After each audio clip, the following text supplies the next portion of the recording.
days and 40 nights in Yemen, and she joins us now live from Cairo. Thanks for being with us. And of course, you and I spoke just yesterday as this deadly crackdown was unfolding. Now that you've had time to look back, what are your thoughts? I think, like with every Egyptian today, we're all a little shocked at the escalation of the violence across the country.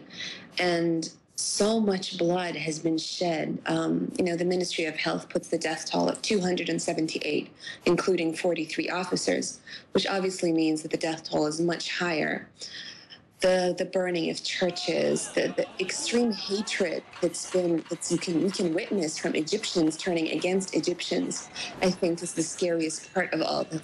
Not just the violence, which unfortunately was very high, but a lot of us have become a little used to, but just the sense of Egyptians being happy. I've heard the phrase, thank God they've cleaned out the square from so many people, and it's been shocking to me that Egyptians could be saying this about Egyptians. And the consequences of that are very far-reaching. So it's not just the infrastructure of Egypt or the curfew or the blocking trains or the banks closing or the stock market, all these consequences. It's actually, what does this mean for Egypt in terms of, are we moving really forward towards a civil war? Today is not going to be, a lot of people were hopeful because no one was in the streets last night, but I'm actually much less optimistic. I think this isn't just going to go away very quietly.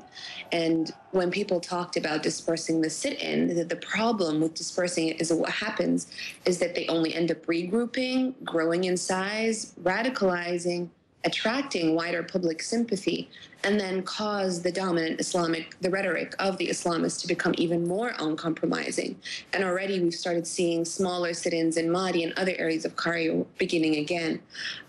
So far, it's just very, very, very black day, what Egyptians would call a black day. Indeed it is, and of course we are watching these disturbing images of rows of dead bodies, of the destruction of a city there, a divided, polarized country. But at the same time, we see these astonishing images of women taking their place amid this violence. And of course, we need to bring up that particular image of the woman standing in front of that bulldozer, if we have it there, in stopping it actually in the path, about to roll over that young man. Hopefully we have that image if we can bring it up. But it's just, there are so many astounding images of women. Let's look at their role in this. Well, definitely women have been playing a much more active role since the 2011 revolution. But I actually wanted to comment on that image because I think it's a very good example of how you can't really be 100% certain of the images or reports that you hear, because there's actually another image of that same picture taken from a different angle 5 minutes later of one of the army officers coming over and helping the woman. So whether either picture, which one is the true, this is the thing, unless you're actually on the ground, and you can't possibly be around the entire country, you can't actually verify that what's happening is really true. But definitely women have been playing, I personally know a lot of my female friends who were on the front lines. We all know, unfortunately, now someone who's died. The journalist who died yesterday from Gulf News, she was only 26, she was young, and so many also, I hate to put it this way, but women who are actually on the front lines too, and they're not shielding back, they're not holding back just because they're women. There's no longer this kind of discrimination, and unfortunately it only takes place when violence, because you still have the sexual harassment still very high.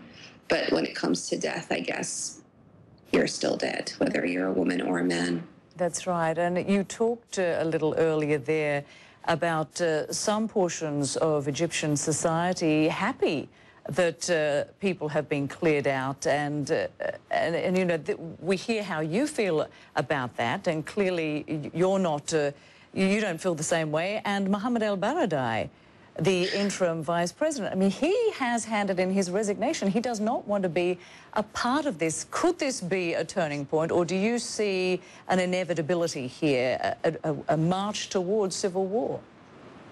See, I've personally never been a big supporter of the Muslim Brotherhood, but I, as with many Egyptians, I cannot say that killing them or that the violence is in any way there's any justification for it.